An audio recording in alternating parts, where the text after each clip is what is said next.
ఆ ఉమ్మడి జిల్లాలో వైసీపీ అభ్యర్థులు ఒక్కటే టెన్షన్ పడుతున్నారట. 80% నియోజకవర్గాల్లో ఇదే పరిస్థితి ఉందంటున్నారు. ఆ అమ్మని వీళ్ళు ఇంత పని చేశారా, ముందంతా ఊగొట్టి చివరకు ఉలిక్కి పడేలా చేశారే అని నిట్టూరుస్తున్నారట. కరెక్ట్గా టైం చూసి అధికార పార్టీ అభ్యర్థుల్ని దెబ్బ కొట్టిందెవరు? ఏ జిల్లాలో జరిగిందా తంతు? ఉమ్మడి చిత్తూరు జిల్లాలోని కొందరు వైసీపీ అభ్యర్థులు విచిత్రమైన పరిస్థితిలో ఉన్నారట. సై అంటే సై అనేలా ఎన్నికల్లో తలపడి అత్యంత కీలకమైన పోల్ మేనేజ్మెంట్లోనూ సూపర్ సక్సెస్ అయ్యామని భావిస్తున్న నేతలకు తాజా రివ్యూల్లో దిమ్మ తిరిగిపోతున్నట్టుగా ప్రచారం మొదలైంది. పోలింగ్ తర్వాత బూత్ల వారీగా ఓటింగ్ శాతంపై చేస్తున్న రివ్యూలు, చూస్తున్న లెక్కలు షాక్ ఇస్తున్నట్టుగా తెలిసిందే.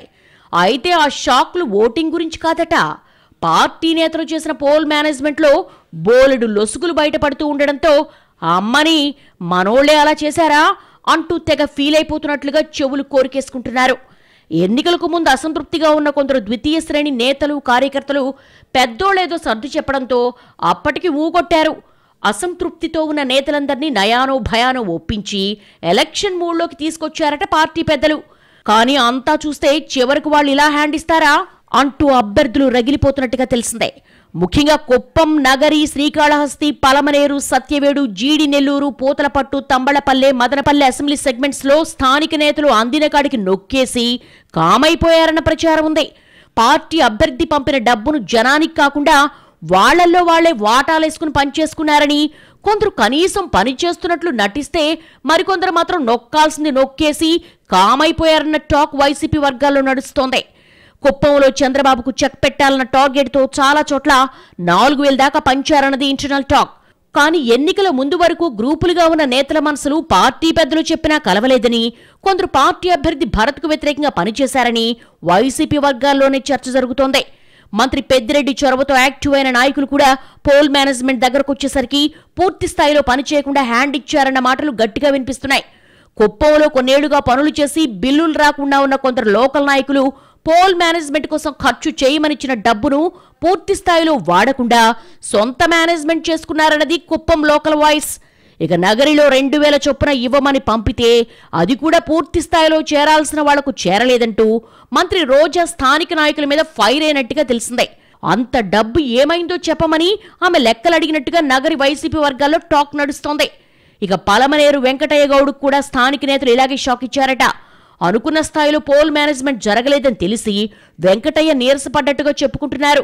ఇక శ్రీకాళహస్తిలో బియ్యపు మధుసూదన్ రెడ్డి, తంబడపల్లె ద్వారకానాథ్ రెడ్డికి సైతం స్థానిక నేతలు కొందరు ఇలాంటి పరిస్థితి తీసుకొచ్చారని సమాచారం. ఇలా ఉమ్మడి జిల్లాలో తిరుపతి, చంద్రగిరి, పొంగనూరు, పీలేరులో మాత్రమే పూర్తి స్థాయిలో అనుకున్న విధంగా ఎలక్షనీరింగ్ అమౌంట్ను వినియోగించారన్నది వైసీపీ వర్గాల ఇన్నర్ వాయిస్. జీడి నెల్లూరు, సత్యవేడు, పూతలపట్టులో అయితే మరీ దారుణంగా ఉందంట పరిస్థితి. వాస్తవానికి ఉమ్మడి చిత్తూరు జిల్లాలో ఎలక్షనీరింగ్ పేరుతో టీడీపీ కంటే వైసీపీ అభ్యర్థులు ఎక్కువగా ఖర్చు చేశారన్నది సమాచారం. వైసీపీ ఖర్చులో సగమే టీడీపీ చేసినా ఆ మొత్తాన్ని మాత్రం జాగ్రత్తగా చేరాల్సిన వాళ్లకు చేరవేశారని, వైసీపీ అసంతృప్త నేతలు మాత్రం సొంత మేనేజ్మెంట్ మీదే శ్రద్ధ పెట్టారని అభ్యర్థుల లెక్కల్లో తేలుతోందట. అదే ఇప్పుడు వాళ్లకు కంటి మీద కునికే లేకుండా చేస్తోందని అంటున్నారు. అలా ఎందుకు చేశారని ఎవరినైనా అడిగితే మేం పంచాల్సింది పనిచేశాం, మీరిప్పుడు మమ్మల్ని అనుమానించి లెక్కలు అడిగితే ఎలాగా అంటూ రివర్స్ అవుతున్నట్టుగా తెలిసిందే. దీంతో ఇక చేసేదేం లేక తలలు పట్టేసుకుంటున్నట్లుగా జోరుగా చర్చలు సాగుతున్నాయి. ఎన్నికలకు ముందు దారికొచ్చినట్టే కనిపించిన అసంతృప్త నేతలు లాస్ట్ మినిట్లో ఇలా షాక్ ఇస్తారని ఊహించలేదంటూ తెగ ఫీల్ అయిపోతున్నారట కొందరు అభ్యర్థులు. అయితే అలా నొక్కేసిన వారు మాత్రం 5 ఏళ్లు మమ్మల్ని పట్టించుకోకుండా వాడుకున్నారని, ఏం టైం వచ్చినప్పుడు ఆ మాత్రం 4 రాళ్లు పక్కనేసుకోకుంటే ఎలాగా అంటూ గడుసుగా జవాబిస్తున్నట్టుగా చెప్పుకుంటున్నారు. ఇప్పుడు వదిలితే వీళ్ళు మరో 5 ఏళ్లు మన మాట వింటారా అని కూడా ఎదురు ప్రశ్నిస్తున్నట్టు తెలిసిందే. మొత్తంగా వైసీపీ ద్వితీయ శ్రేణి నేతల నొక్కుడు బేరం మీద ఉమ్మడి చిత్తూరు జిల్లాలో గట్టి చర్చ నడుస్తోంది. ఇక ఆ డబ్బులు గోడ కొట్టిన సున్నమేనని మర్చిపోవడం తప్ప మరో మార్గం లేదని అంటున్నారు పరిశీలకులు.